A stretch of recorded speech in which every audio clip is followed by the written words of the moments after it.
Bienvenidos, esto es Cobat en la Radio, el programa del Colegio de Bachilleres del Estado de Tamaulipas. Comenzamos.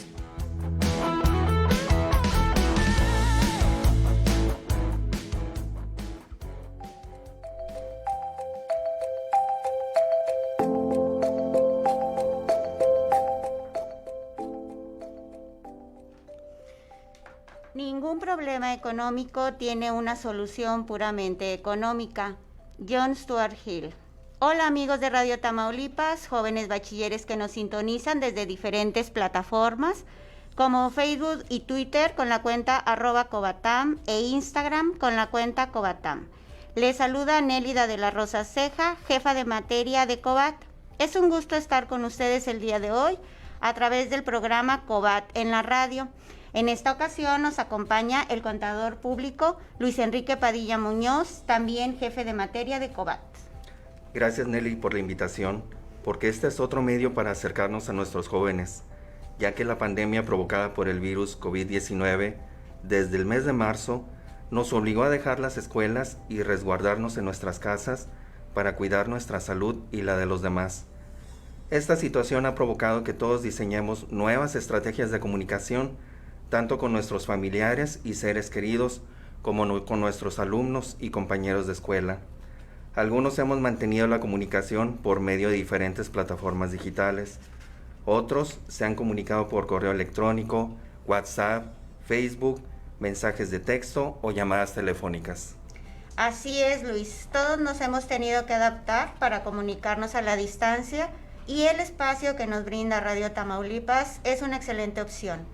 Gracias a su director general, el contador público, Juan Carlos Ayala, por darnos esta oportunidad.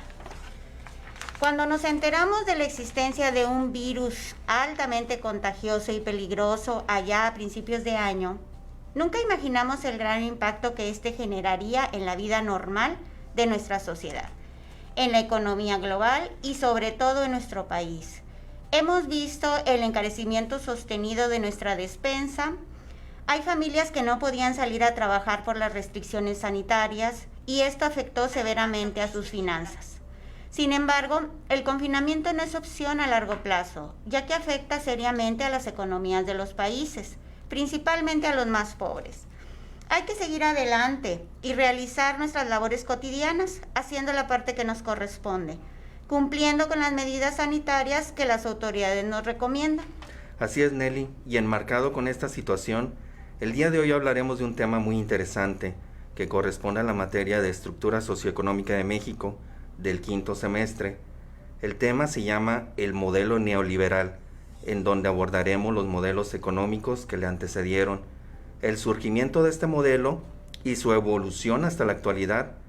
Se contemplarán los aspectos más importantes como la globalización, entendida como una eliminación de barreras ideológicas y geográficas, que propicia el intercambio no solo de bienes y servicios, sino también de ideas, personas, información y capital. Sí, Luis, y también es importante entender lo que se estudia en la materia de estructura socioeconómica de México, que primeramente nos invita a la reflexión y al análisis de nuestra realidad económica para comprender el funcionamiento del país, desde cómo está estructurado económicamente hasta todas esas reformas que se implementan. La estructura, desde la perspectiva de la economía, nos dice cuáles son las partes que conforman y hacen posible la actividad económica, cómo están organizadas y qué funciones cumplen. En este sentido, las relaciones económicas determinan las relaciones sociales y la estructura social está supeditada a la estructura económica. A lo largo de la historia hemos transcurrido por diversos modos de producción que van del comunismo primitivo al esclavismo, feudalismo, socialismo y capitalismo.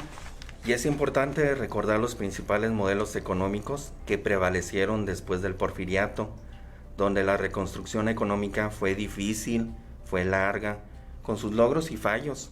Durante el periodo revolucionario hubo un poco de estancamiento, inflación y deterioro de los salarios del empleo.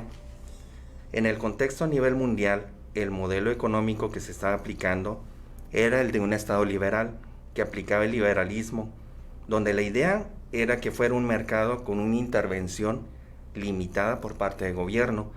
Está de más decir que este modelo fracasó y esto llevó a la crisis del año 1929 en el llamado Martes Negro en Estados Unidos, en donde cayó la bolsa de valores. Así es. Lo que pasó en Estados Unidos en el año de 1929, concretamente el lunes 28 de octubre, la bolsa cayó un 12.8%. El martes 29, un día que pasaría a conocerse, como bien lo dices, el Martes Negro, se registró una caída adicional del 12%, dando lugar a que esta crisis se le conociera también como la Gran Depresión. Y eso fue en el plano internacional. En el plano nacional, y para poner un poco el tema en contexto, es necesario comenzar hablando de los modelos económicos en México que prevalecieron anteriormente al año de 1970.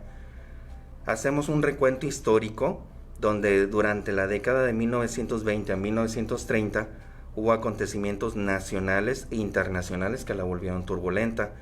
Entre esos conflictos que se pueden mencionar es la caída del presidente Carranza en el año 1920, la revuelta de los huertistas en 1923, los conflictos entre la Iglesia y el Estado en los años de 1926 y 1928, y la revolución de los cristeros en los años de 1927 y 1929, sin olvidar el hecho internacional que se mantiene vigente en la memoria de todos y de la que hemos mencionado anteriormente, que es la Gran Depresión, que duró de 1929 a 1931. Los efectos de la depresión económica mundial empezaron a desaparecer alrededor del año de 1933, o sea, fue algo lento, duró algunos años, por lo que el crédito y el gasto público aumentaron y el intercambio con el exterior mejoró notablemente. La creación y rápida expansión del sistema financiero mexicano ayudó al rápido crecimiento de la economía mexicana entre los años de 1921 y 1940. En este periodo se creó el Banco de México como un organismo autónomo del gobierno de la República, es decir, independiente, y el cual se encarga de regular el sistema bancario mexicano. También entre lo que se puede mencionar de los organismos que se crearon en ese entonces, también se creó la Nacional Financiera, también conocida como NAFIN, que se enfoca en impulsar el mercado local y la creación de empleos. Provee financiamiento accesible a las micro, pequeñas y medianas empresas que operan en México. Y bueno, dentro de este mismo contexto, con el establecimiento del Proyecto Nacional Revolucionario, los gobiernos trataron de hacer de México una economía moderna, sólida e importante, mediante la implementación de modelos económicos basado en el Estado benefactor. Aquí está, Estado benefactor.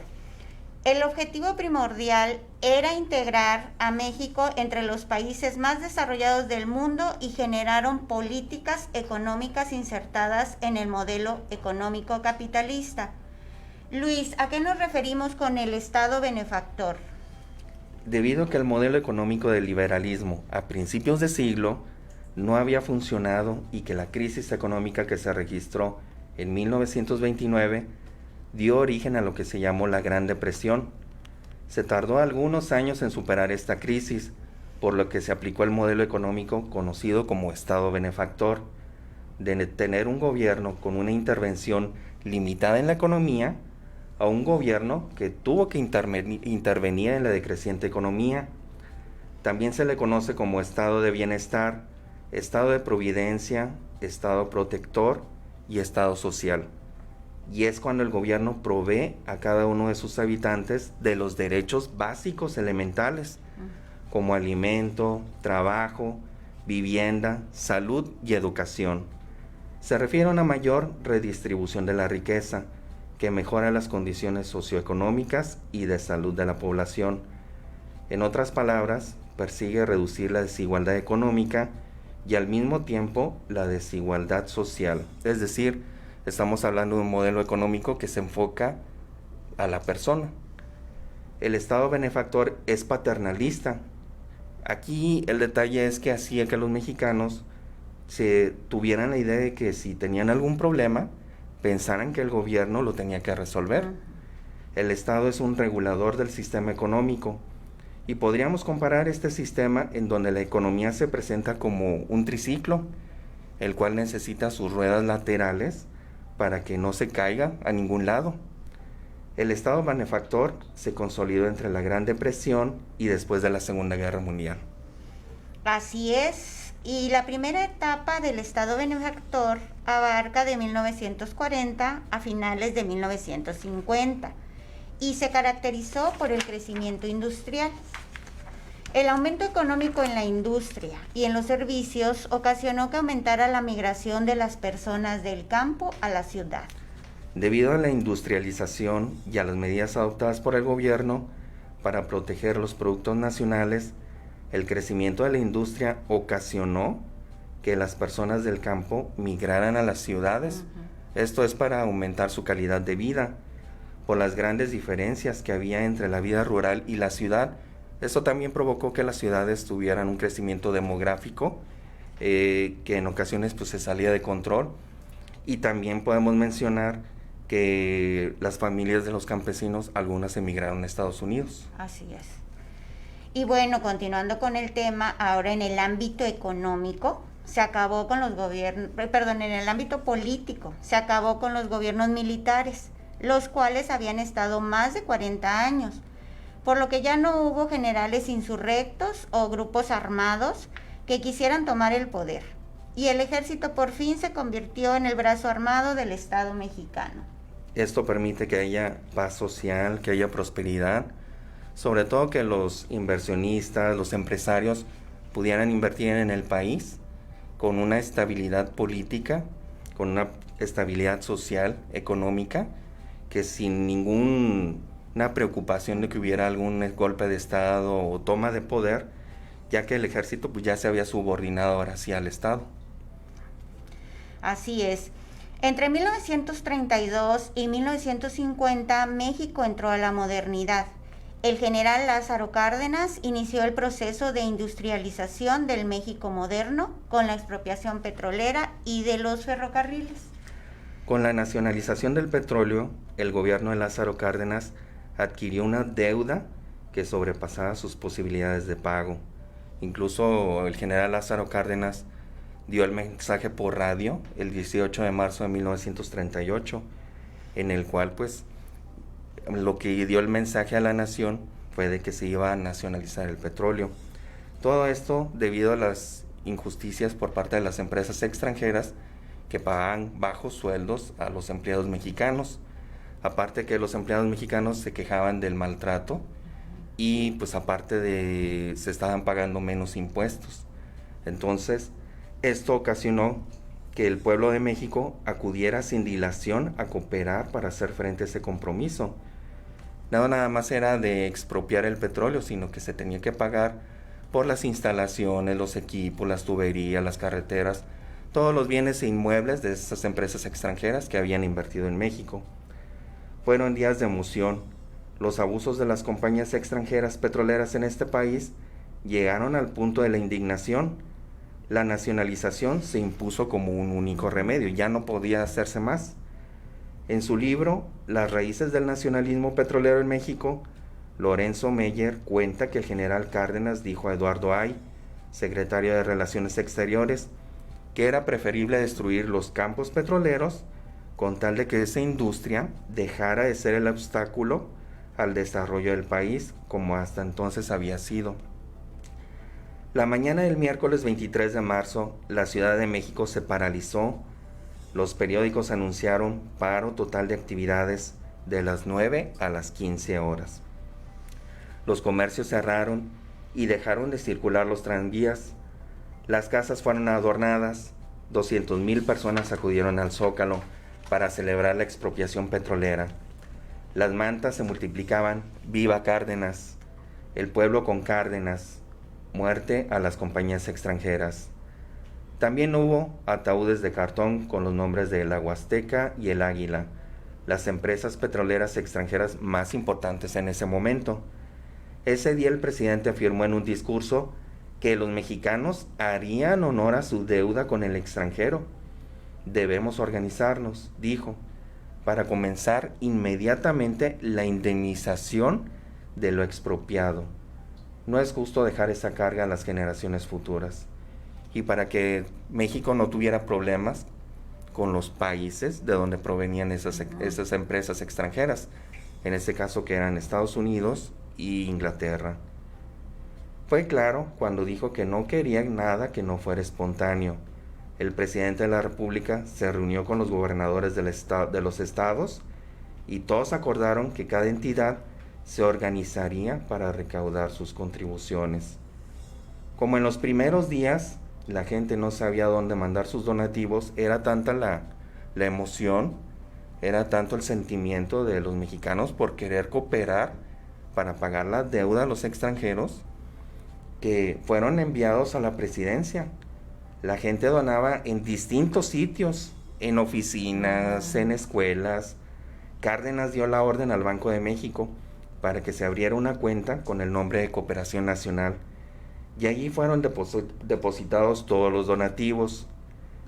Envió el presidente lo recaudado en presidencia y adjuntó el nombre y domicilio de cada donador. Aquí hay que hacer un poco un comentario, que incluso las mujeres, las amas de casa, donaron sus joyas, sus objetos de valor.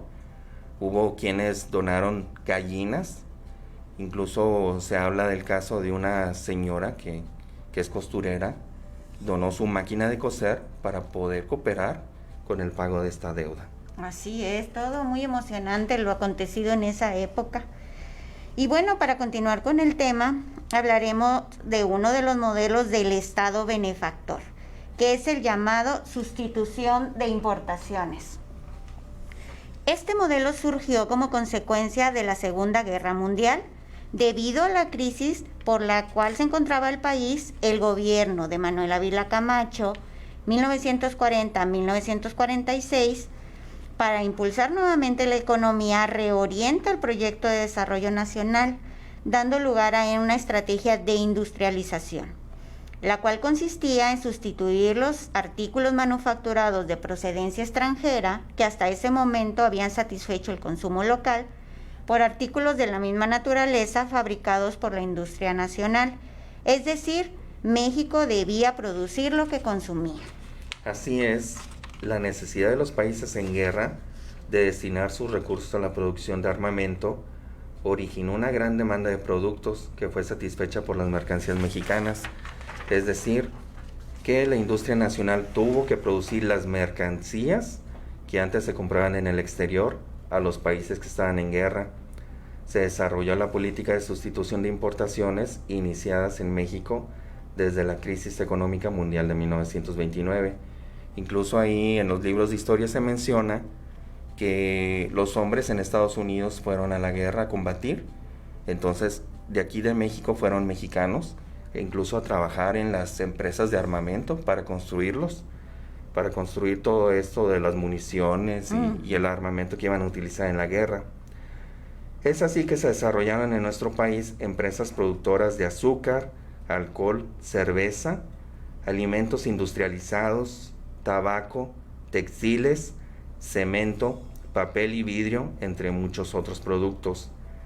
De ser un país importador de mercancías, se convirtió a una que las producía y las exportaba. Así es.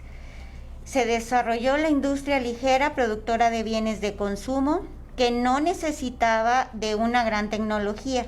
Esta etapa de crecimiento industrial fue apoyada por los presidentes Manuel Ávila Camacho y Miguel Alemán Valdés, quienes mantuvieron un exagerado proteccionismo, como la protección de la industria mediante altos aranceles y cuotas de importación, y los estímulos fiscales, que consisten en reducir o exentar el pago de ciertos impuestos. A continuación iremos a una pequeña pausa comercial. Enseguida continuamos con el tema sobre el modelo neoliberal. Les recordamos que estamos en Cobat en la radio y que nos pueden seguir en las páginas de Facebook y Twitter con la cuenta @Cobatam e Instagram con la cuenta Cobatam. Regresamos. 1480 kHz, XEVIC, AM, con 5000 watts de potencia en Ciudad Victoria. Radio Tamaulipas. Estás a solo unos clics de conocer Tamaulipas como nunca lo has vivido. Ingresa a www.conocetam.com, la plataforma de experiencias turísticas más sorprendente, y busca el plan que quieras, el que más se te antoje. Y en un clic y cerrar de ojos, Conoce Tam, la sorpresa de México te está esperando. Llegó el momento a los jóvenes de ser emprendedores, de enfrentar retos, de demostrar que son el futuro de México. Llegó el momento de ser solidarios, llegó el momento de generar oportunidades y de no tener miedo al éxito. Llegó el momento de entender que México te necesita y no quedarnos con los brazos cruzados. Llegó el momento de creer, porque la vida ya cambió y nosotros estamos listos. Somos PT. El PT está de tu lado. Soy más alcohólico que drogadicto, pero ya al último empecé a probar lo que es la piedra y la cocaína. Fue cuando murió mi hija. Muchos padres que estaban ahí en la sala de espera sacaban a sus hijos cargando y yo tuve que sacar a mi hija en un ataúd. Lamentablemente no pude hacer nada por ella. En el momento que murió mi hija, realmente hasta los perros lloraban conmigo.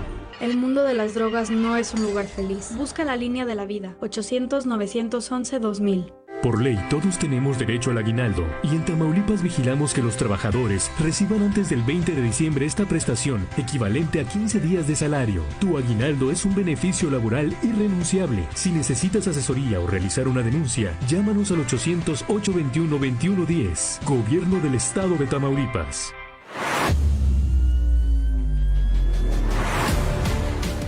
Calidad, servicio y compromiso. Calidad educativa al servicio de todos. Liderazgo y compromiso por la educación. Somos Factor de Cambio. El Colegio de Bachilleres del Estado de Tamaulipas te invita a sumarte al cambio. Soy mejor, soy Cobar.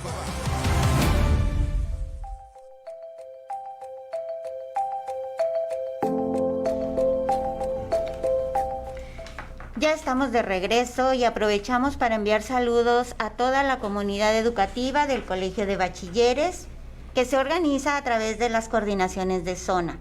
Saludos a la coordinación de zona 1 Nuevo Laredo, a la coordinación de zona 2 Reynosa, a la coordinación de zona 3 Matamoros, a la coordinación de zona 4 Jiménez, a la coordinación de zona 5 Victoria, a la coordinación de zona 6 Mante y a la coordinación de zona 7 Tampico.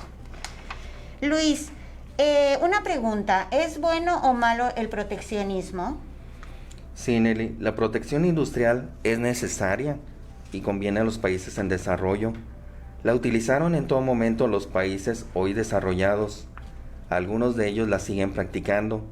Lo que no conviene es tener una protección indefinida, donde no haya reglas ni tiempos establecidos para posteriormente liberarse de ella. En el caso de México, en realidad se estaba protegiendo a muchas empresas extranjeras que operaban en el país. Este escenario resultó muy atractivo para el capital exterior, siguiendo diferentes formas de incorporación a la economía nacional, ya sea estableciendo una empresa físicamente nueva, o incorporando su capital a empresas que ya estaban trabajando, que ya estaban establecidas, con un buen funcionamiento, o comprando completamente las empresas exitosas. Dentro de este esquema de proteccionismo, se exageró la implantación de mecanismos que garantizaban las inversiones de los particulares, sobre todo a las empresas extranjeras, o sea que le daban preferencia a cuidar ese capital que venían de otros países. Esa industria apoyada, subsidiada, estimulada y protegida contra la competencia del exterior, contó además, y como si lo anterior no fuera suficiente, con la garantía de que en caso necesario, el gobierno intervendría para salvar a las empresas en dificultades financieras. Así es. Y bueno, en el gobierno de Miguel Alemán, que fue de 1946 a 1952, dio continuidad a esta política económica que ya dijimos que se llama sustitución de importaciones. Durante esta etapa donde la economía creció, se le conoce como el milagro mexicano, pues inició una etapa de crecimiento acelerado que se prolongó durante 2 décadas, El Producto Interno Bruto, PIB, creció a una tasa aproximada del 7.5%, comparable a la del crecimiento de la gran mayoría de los países industrializados, y la industria manufacturera creció a un ritmo anual del 8%. Fue en esta etapa cuando se dio un desarrollo significativo en la producción de energía eléctrica y del petróleo. También en la industria de la construcción hubo un despunte importante.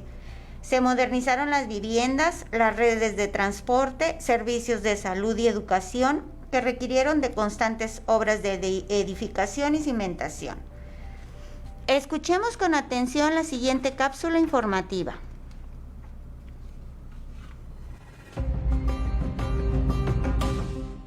El PIB, Producto Interno Bruto, o conocido también como Producto Interior o Producto Bruto Interno, mide la producción total de bienes y servicios de un país. Este proceso es muy complejo y generalmente se mide por año. Para calcular el PIB se consideran 4 sectores productivos: consumidores, empresas, gobierno y sector externo. Los sectores productivos tienen que ver con el tipo de producto o servicio. Son 3 tipos de sectores. Primario es el sector cuya producción depende esencialmente de la naturaleza: la agricultura, la ganadería, caza y pesca.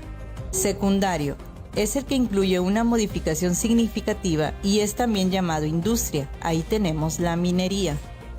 Finalmente están los terciarios.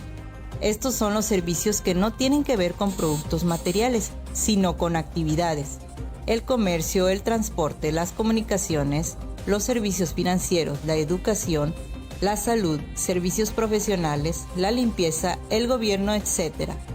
El Producto Interno Bruto, o PIB, es una forma de medir el crecimiento económico de un país.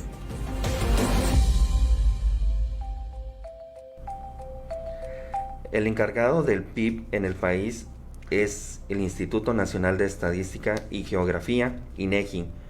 Informó que en el segundo trimestre de 2020, el PIB, o Producto Interno Bruto, de México cayó 18.7% con respecto al mismo periodo de 2019.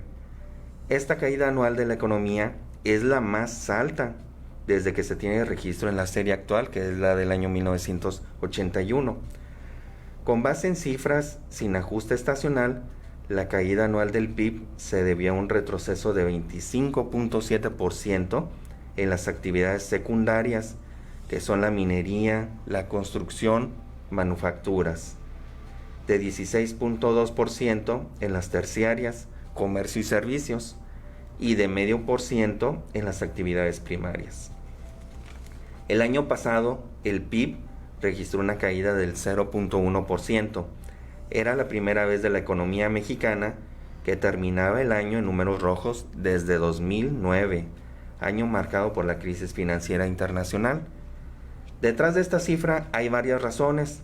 Por un lado, a lo largo de 2019 hubo un largo periodo de incertidumbre por la renegociación del Tratado de Libre Comercio de América del Norte, en este caso entre Estados Unidos, Canadá y México.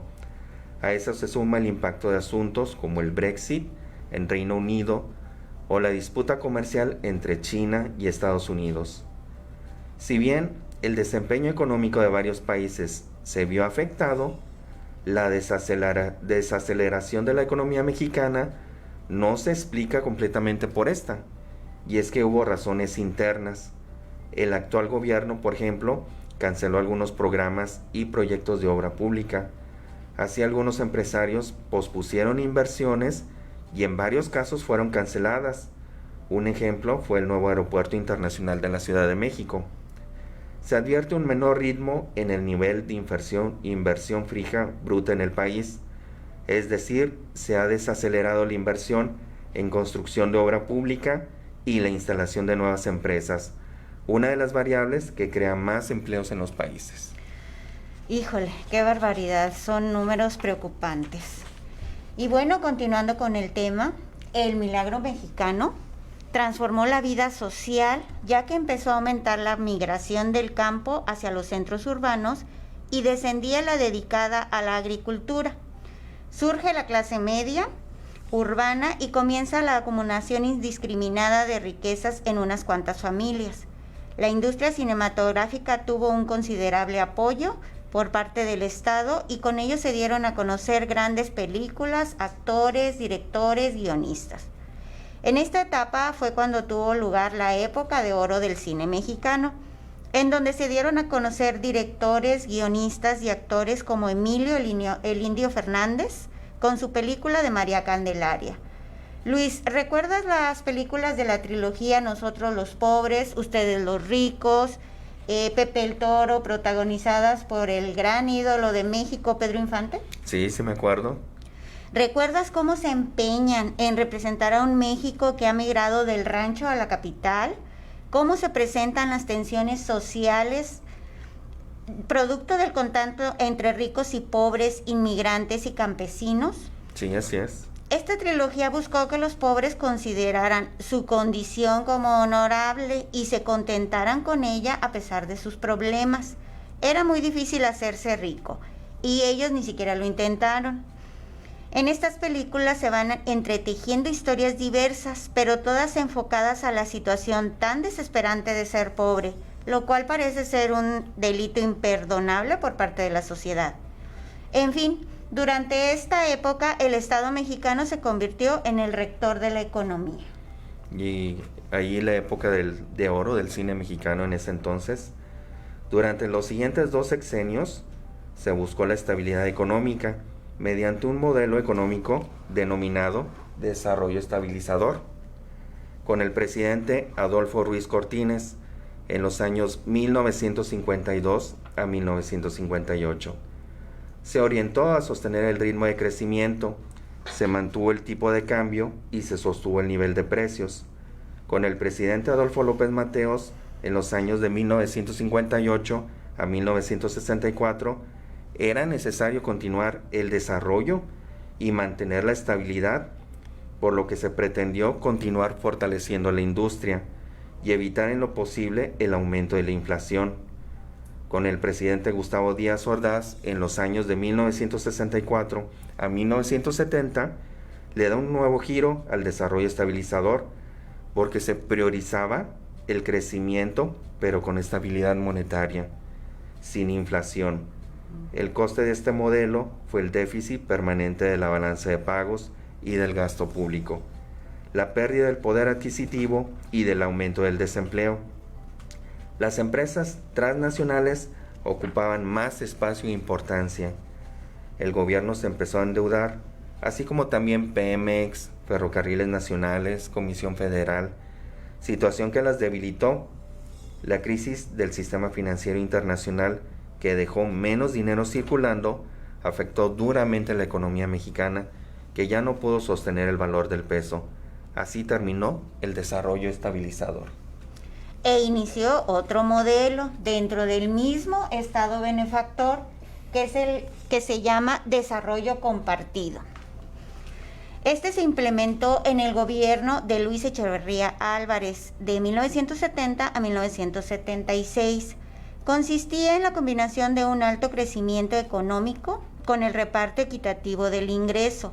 Fue una medida de carácter populista que buscaba compartir los beneficios del crecimiento y una alianza entre obreros y campesinos, aumentar las ganancias del sector obrero mediante una distribución equitativa de los dividendos generados por la industria.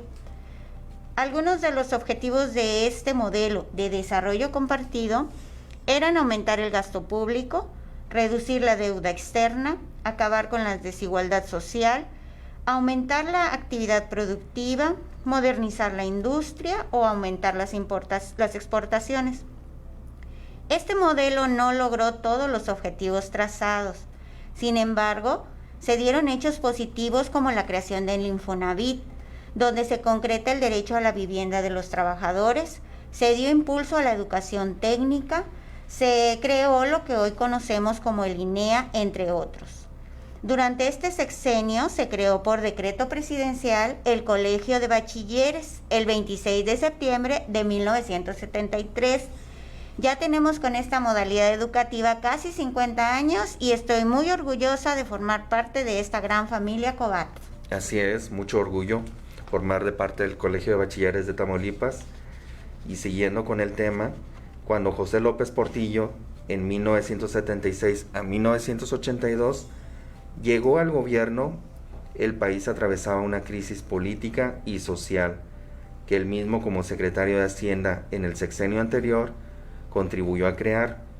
Con la intención de aminorar la crisis, puso en marcha el modelo de crecimiento acelerado, programa que incluyó una serie de reformas administrativas, fiscales y de inversión pública y privada.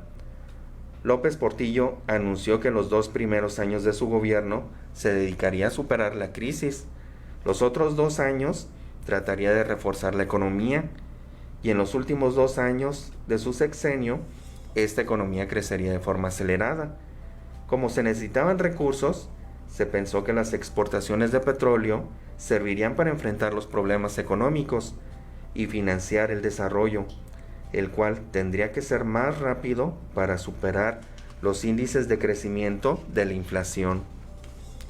Por lo anterior, el presidente López Portillo hizo un llamado a los empresarios para que se sumaran al esfuerzo unido para reactivar la economía, satisfacer las necesidades de consumo y la demanda de empleos. Esto sería a través de un acuerdo que llevó por nombre Alianza para la Producción. En aquella ocasión, el presidente prometió a los inversionistas que les serían otorgados estímulos fiscales y que se estimularía la reinversión de las empresas. Para fomentar el ahorro, el gobierno tuvo que emitir los petrobonos con tasas de intereses atractivas, que en ese tiempo pues el precio del petróleo pues iba en aumento a nivel mundial. En esos años pues fueron la bonanza petrolera. El presidente José López Portillo, al final de su mandato, salió a los medios a dar declaraciones porque pues no todo sale como esperaba. Al final pues todos estamos sujetos a los precios que están a nivel internacional, y el precio del petróleo pues empezó a descender. Era el 17 de agosto de 1981 cuando expresó que habían personas que estaban atentando contra la economía mexicana, por lo que respondió que él se encargaría de defender el peso como un perro. Es una frase muy famosísima. Esa frase pues tuvo un gran eco mediático, sobre todo en la población, y que hasta la fecha no se olvida. Pero esto no se reflejó en las cifras de la economía, porque al cierre de su sexenio, López Portillo recurrió a de nueva cuenta al recurso de frases dramáticas que llegaron hasta las lágrimas para justificar esa crisis. Ante la mirada de los integrantes de su gabinete, entre ellos quien sería su sucesor, Miguel de la Madrid. Entonces era secretario de Programación y Presupuesto, y eso lo documentan diarios como El Universal. Así, el 1 de septiembre de 1982, López Portillo, ahora sí que frente al Congreso de la Unión, pide perdón a los pobres por la difícil situación y también anunció la nacionalización de la banca mexicana como su solución a la crisis. En la frase "es ahora o nunca", México no se ha acabado, no nos volverán a saquear, y así lo expresa. Yo me acuerdo perfectamente de esa imagen en la televisión del presidente López Portillo secándose una lágrima.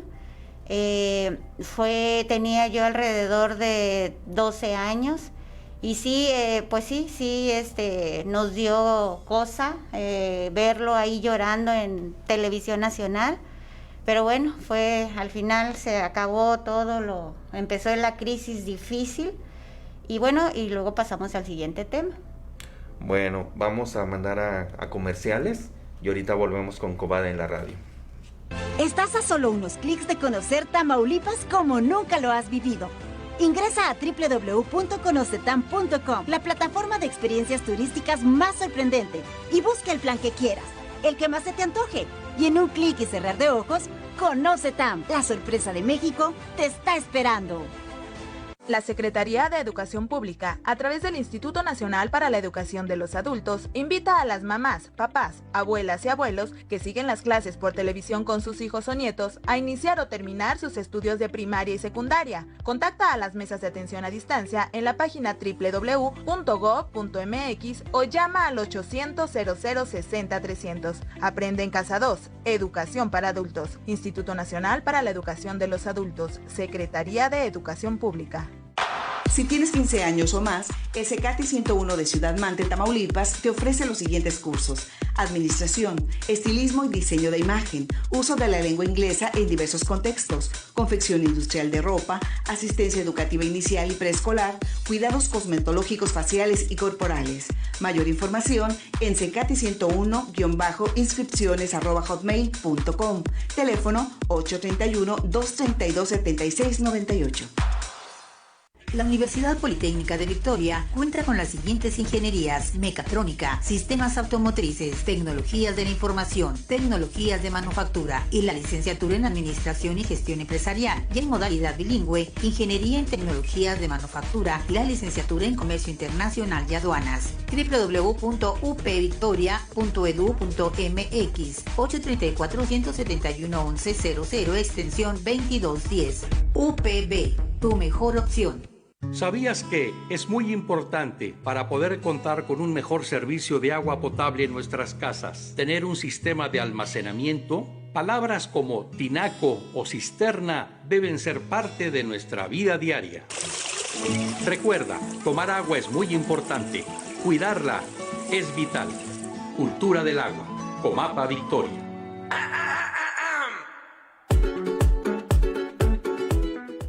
El origen de las danzas folclóricas mexicanas. Estas se encuentran en los tiempos mesoamericanos, cuando la danza ritual se realizó para apaciguar a los dioses de los mayas y los aztecas. Cuando los españoles llegaron en el siglo XVI, trajeron con ellos los bailes al estilo europeo, como el vals, el ballet, la polka y el chotis, lo que influyó en la forma de la danza indígena. Los bailes folclóricos en México han sido tradicionalmente una forma de honrar a la cultura mexicana y una representación de las luchas y las alegrías de la vida cotidiana.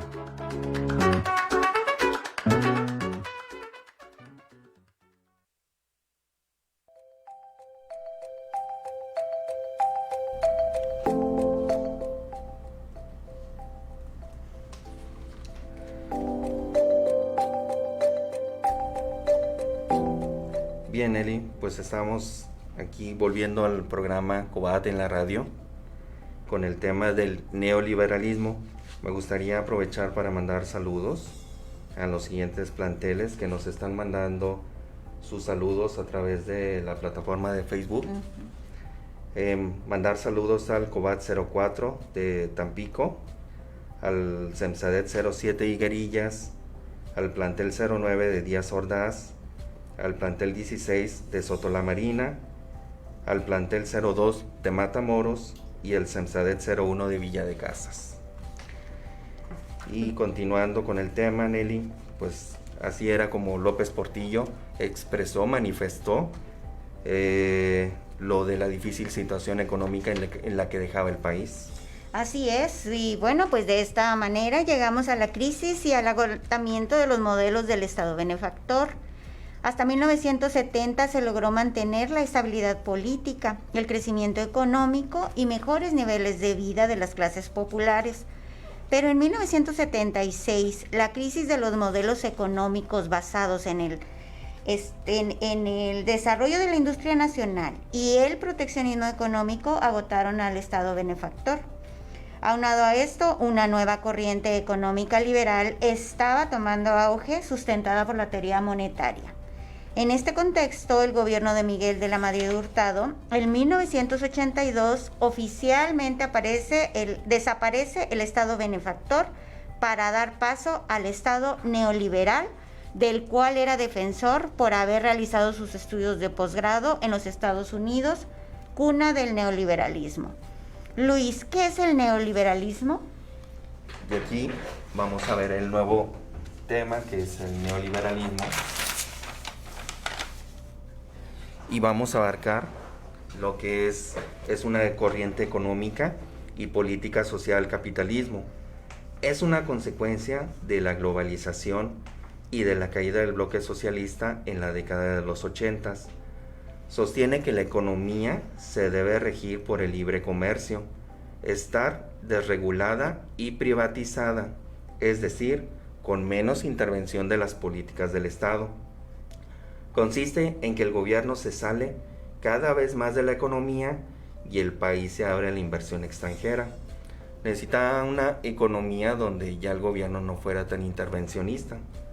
Básicamente la idea central del neoliberalismo es que es necesario que el Estado produzca los mercados, proteja los mercados y extienda el funcionamiento de los mercados. Si hay un criterio básico que distingue a los neoliberales de los liberales clásicos que había, es que los neoliberales han dado precedencia y dan prioridad a las libertades económicas, concretamente a la libertad de mercado sobre las libertades políticas. Los liberales clásicos, ¿cómo lo hacían? Pues lo hacían a la inversa.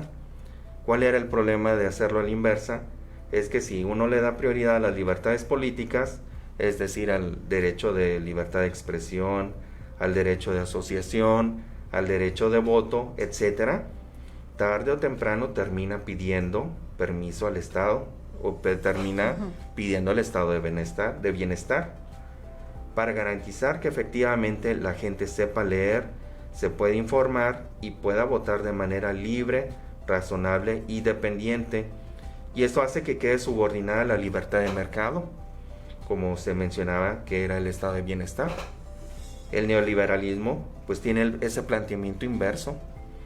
Lo primero que hay que garantizar es la libertad de mercado y todas las demás libertades pues quedan subordinadas. Así es, y no es exagerado decir que vivimos globalmente un momento neoliberal.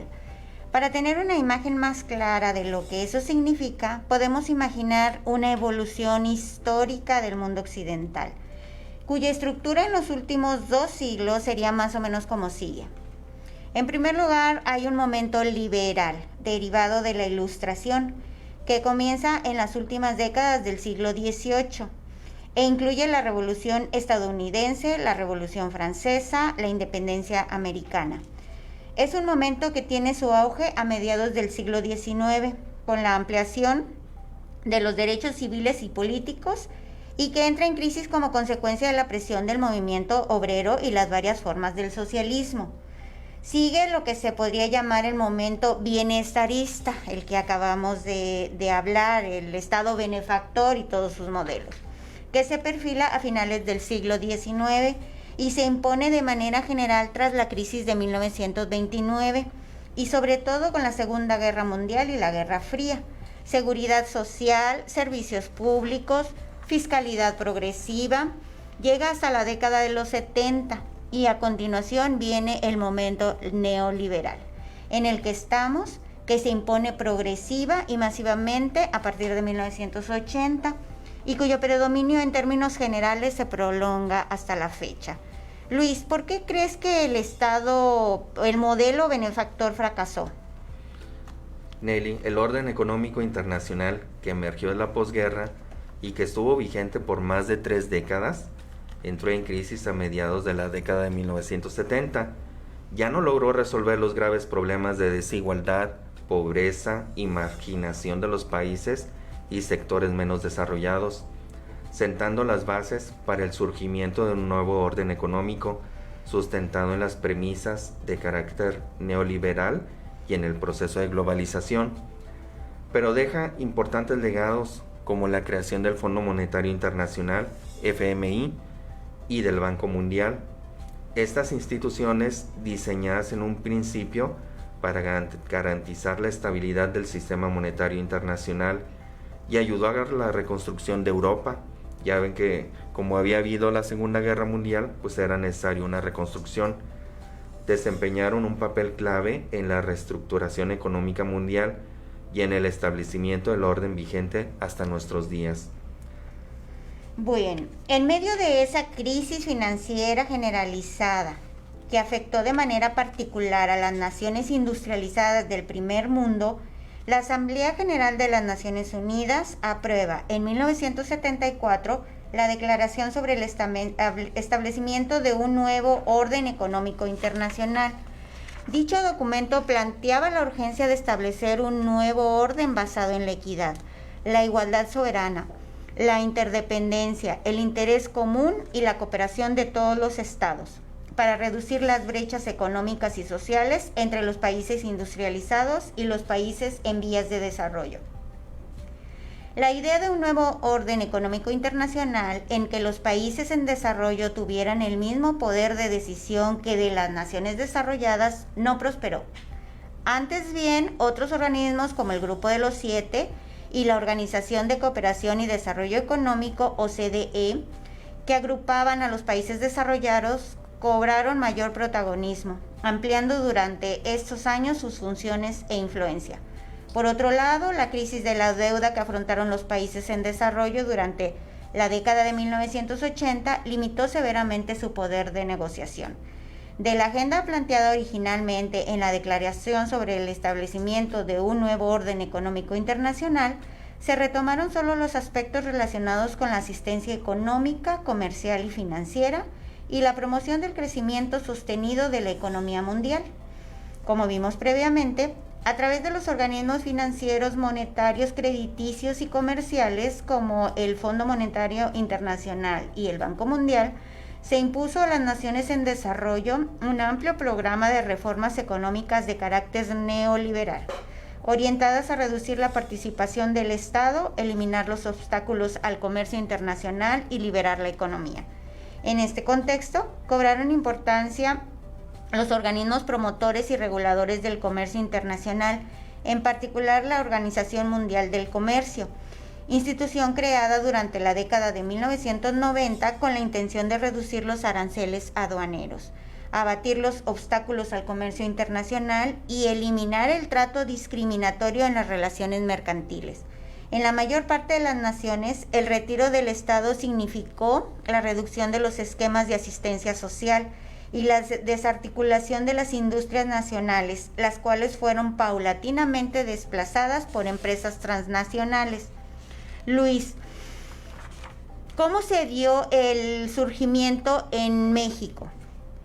A partir de 1983, los gobiernos mexicanos iniciaron el desmantelamiento del Estado benefactor para implantar un modelo neoliberal.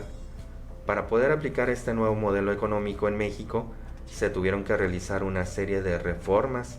Esas reformas que popularmente llamamos reformas estructurales, caracterizadas por la privatización de muchas empresas del gobierno, la desregulación de la actividad económica y la apertura comercial. ¿Pero en qué consistían estas reformas, Nelly?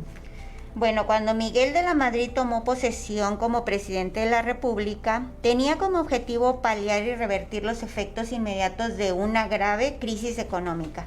Y también se sentaron las bases del cambio estructural que el país requería. La crisis imperante era la más grave de la historia contemporánea de nuestra nación. Era una verdadera bomba de tiempo que requería ser desactivada. El aparato productivo se encontraba prácticamente paralizado. El desempleo era elevado y existía un gran desconcierto entre la población. La inflación había alcanzado el 100% y la deuda externa era inimaginable. El riesgo de un conflicto social y político no solo era un peligro hipotético. El país requería de acciones decididas, no paliativos ni retórica. La situación interna y externa que enfrentaba el país hacían impostergable el cambio. México requería de una reorientación de sus políticas, además de un concurrente replanteamiento estratégico que lo pusiera a la altura de los tiempos y en condiciones de contender en la nueva realidad del entorno internacional. La crisis puso de relieve el agotamiento progresivo de los modelos tradicionales de encuadrar y dirimir los conflictos de intereses ante una sociedad cada día más compleja y diversificada en tamaño y composición. Pero la voz de la sociedad demandaba que no solo se debía transformar la economía. Muchos eran los órdenes de la vida nacional que requerían ser reformados. Una de estas reformas fue la de adelgazar el aparato burocrático y se le llamó el redimensionamiento del aparato estatal. Básicamente se refiere a la compactación del servicio público federal. Al finalizar el sexenio de José López Portillo, había 1,150 empresas propiedades del Estado. Estas compañías abarcaban varias ramas de la economía: petróleo, petroquímica, minería, electricidad, telefonía, comunicaciones, ferrocarriles, transportación aérea, química, automotriz, acero, azúcar, bienes de consumo duradero, banca, comercio y diversos servicios. En muchos casos, las actividades de los organismos y entidades paraestatales eran muy difíciles de controlar por el poderío de los sindicatos y de las burocracias administrativas, lo cual propició una lucha entre el gobierno federal, que quería controlar cada vez más a las paraestatales, y estas entidades que defendían su autonomía de gestión.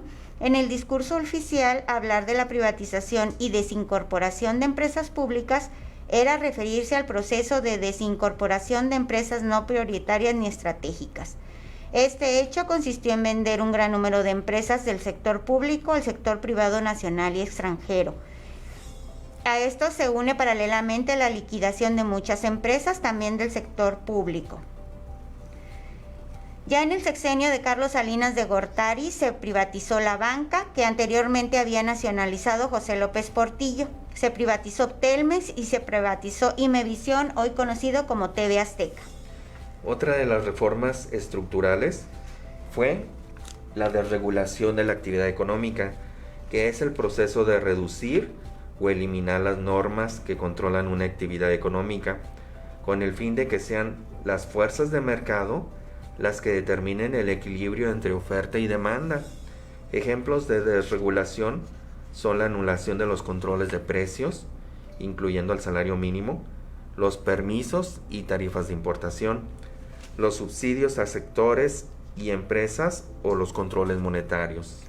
Y otra de las reformas estructurales, y la que más se relaciona al modelo neoliberal, fue la apertura comercial, que consistió en eliminar o reducir las dificultades que puedan interponerse para el comercio o la inversión con otros países. En este sentido, su principal acometido es fomentar la libre competencia, atraer nuevo talento, mano de obra y nuevas inversiones.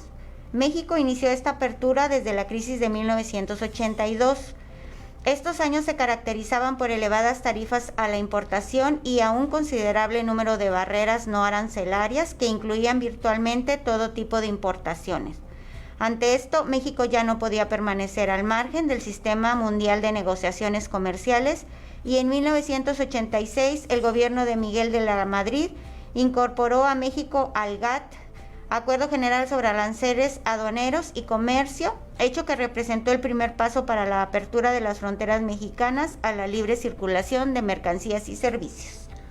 Uno de los fenómenos más evidentes del neoliberalismo son los bloques económicos, es decir, países agrupados por la afinidad geográfica que les permite comerciar entre sí con menores restricciones que las impuestas normalmente, y tiene como fin el impulso y desarrollo de sus economías. De los bloques más importantes que se pueden mencionar son la Unión Europea, la Cuenca del Pacífico y América del Norte. Entre las reformas neoliberales en México resalta la firma del Tratado de Libre Comercio con Estados Unidos y Canadá. México se convirtió en un país atractivo. Resalta que por razones económicas y estratégicas es la puerta de entrada hacia América Latina, que posee una amplia variedad de materias primas como gas, petróleo y varios minerales. Bien, pues hemos llegado al final del programa. Muchas gracias a todos por habernos escuchado el día de hoy. Recordemos que con acciones como esta, los alumnos del Colegio de Bachilleres tienen un mejor alcance a los conocimientos que competen a las materias de su plan de estudios, ampliando la cobertura de atención para brindar una educación de calidad para los jóvenes. El contador público Luis Padilla y una servidora les agradecemos por acompañarnos el día de hoy, a los padres de familia y a los estudiantes por permitirnos llegar a sus hogares, al público en general y en especial a Radio Tamaulipas por el espacio que nos brinda. Los esperamos en nuestra próxima edición, el día jueves 26 de noviembre en punto de las 4 de la tarde, donde se abordará la materia de Informática 1 con la presencia de la maestra Jessica Hernández Ayala y de la maestra Patricia Hernández Alvarado. Gracias. Gracias.